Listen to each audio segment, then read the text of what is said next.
Hello everyone, আসসালামু আলাইকুম।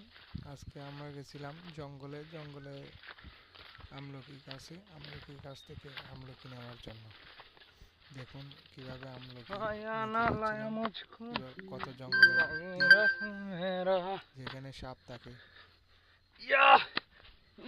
আমলকি খেতে মাঝে মাঝে বানরও আসে, হয়তো আমরা বানরও দেখতে পাবো। এটা গেলেই দেখা যাবে। হ্যালো এভরিওয়ান, আজকে আসছি বাগানে আমলকি খাবো।